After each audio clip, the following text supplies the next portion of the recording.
শরীফুল তুই চাচার বাসায় কখন আইলি? এই তো মাত্র গায়ে থেকে নাইমা আসলাম। তুই কখন আসলি? আর আমিও তো গাড়ি থেকে নেমে ওই দিকে ঘুরে আইলাম। তুই আসবি, আমার ঝাঁই আসবি না তুই? কেমনে যোগাযোগ করবো? তুই আমার ফেসবুক আইডিও ব্লক করে রাখছ, আমার নাম্বারটাও ব্লক করে রাখছ, আর আজকে আইতে বলা দেখি তুই আমার হোয়াটসঅ্যাপ নাম্বারটাও ব্লক করে রাখছ। আর তোর বাবা হয়তো মনে আমার রাগ করছে, কোনো যোগাযোগ নাই। তোরা তুই রাগ করে আমাদের কাজ করস, তাহলে আপাতত রাগ করবোই। আচ্ছা যাই হোক, চাচাদের ওইখানে আইছি, চল চাচাদের দেখা করি যা।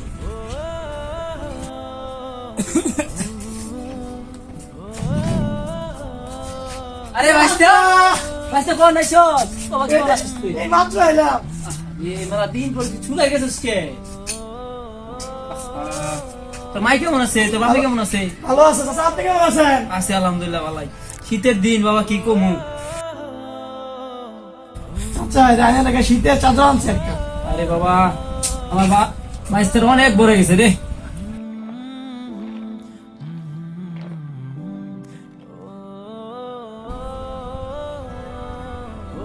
আচ্ছা পছন্দ হয়েছে? তুই পাতি যা এত সুন্দর করে পছন্দ করে আনছিস, পছন্দ না উপায় আছে? তা তো আনছিস তোর চাচার জন্য। চাচা আমি কি রেগুলার আসি নাকি? বছরে একবার আসি, তাই আপনার জন্য কিছু আনলাম। বারে আমার বাতের অনেক বড় হয়ে গেছে, আল্লাহ তোর অনেক বড় করুক। আরে সাকিব তুই কখন এলি? এই তো চাচা কিছুক্ষণ আগে আইলাম, আর আমি শরীফুল তো উঠানে একসাথে আইলাম, হয়তো আপনি খেয়াল করেন। আপনি কেমন আছেন চাচা? আছি তো ভালোই। তোর আব্বা আম্মু কেমন আছে? আম্মাই অসুস্থ, আর আব্বারও পায়ে ব্যথা। আব্বা আম্মা দুজনে আসতে চাইছিল, কিন্তু ওর আসে নাই, অসুস্থ। আর স্কুল বন্ধ, ভাবলাম যে চাচার বাসা থেকে ঘুরে আসি। শহরে তো তেমন প্রাকৃতিক পরিবেশ নেই, তাই আপনার এখানে আসলাম বেড়াতে। তোর মায়ে ফোন দিয়ে কিছু কইলো না, তোর বাপে ফোন দিয়ে কিছু কইলো না। যদি আগে বলতো তুই আসবি, তাই না হলে খাওয়া দাওয়ার থাকার ব্যবস্থা করতাম। এখন কি তোর ছোট চাচার বাসায় থাকবি? ছোট চাচার উঠান দিয়ে আসলাম, দেখলাম যে ওদের মেহমান আইছে, তার শাশুড়ি আইছে, শালি আইছে, মামা শ্বশুর আইছে, ওদেরই থাকার জায়গা নাই, আর আমাকে জায়গা হবো, তাই আপনার কাছে আসলাম। ভাতিজা রে, আমার বাড়িতে তো থাকার রুম নাই। একটা রুমে আমি আর তোর চাচি থাকি, আরেকটা রুমে তোর দুই ভাই থাকে, আর আজকে আইছে আর তোর আরেক ভাই আইছে। তখন কেমনে ম্যানেজ করবো বল? এক রুমে আচ্ছা চাচা, সমস্যা নাই, থাকা লাগবো না। আইলাম একটু প্রাকৃতিক পরিবেশ দেখে গেলাম, লাগলে আরেকবার হেরে ঘুরে গেলাম। আর ওই যখন আইছে এবার ওই থাকুক। আচ্ছা চাচি কই? চাচিটা দেখে যাই। তোর চাচি তো বাড়িতে নাই, সজীবদের বাড়িতে গেছে। ওর মায় নাকি অসুস্থ, দেখতে গেছে। তাছাড়া তো চাচির লোক এখন দেখা করতে পারবি না। আর এক কাজ কর, তুই না হয় তোর বড় চাচাদের বাড়িতে যা উঠোই। না চাচা থাক, আর বড় চাচা ভাই থাকা লাগবে না, বাস ধইরা চলে যাবো গা। থাকছে চাচা তো ভাই, যাইয়া থাকেন চাচা, যাইয়া। থাক, চলে গেছে ভালো হয়েছে। খাইতে দেয়া লাভ আছে, থাকতে দেয়া লাভ আছে, এগুলো সব অমানুষ। চল আমার বাসায় দেবো।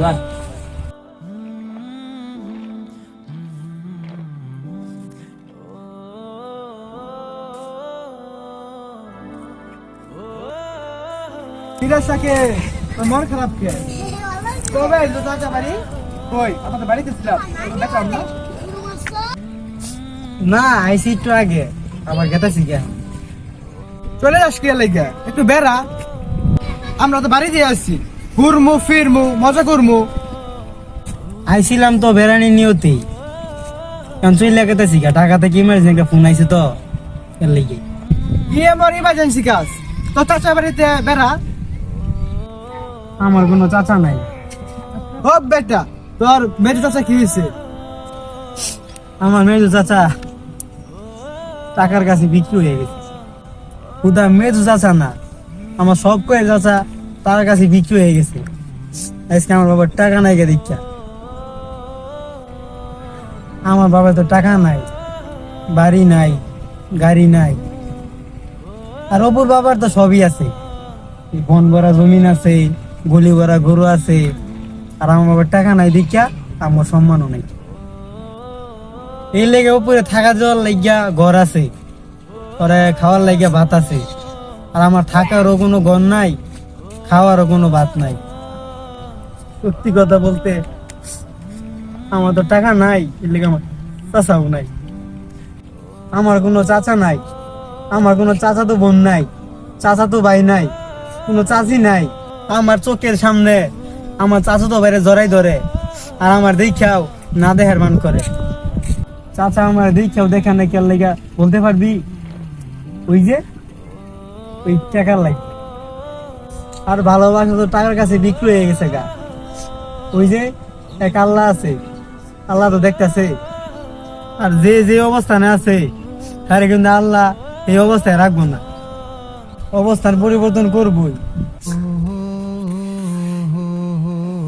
বাপের টাকা থাকলে ছেলে চাচার কাছে সম্মান পায়, বাপের টাকা না থাকলে আপন চাচাও ভাতিজারে চিনে না।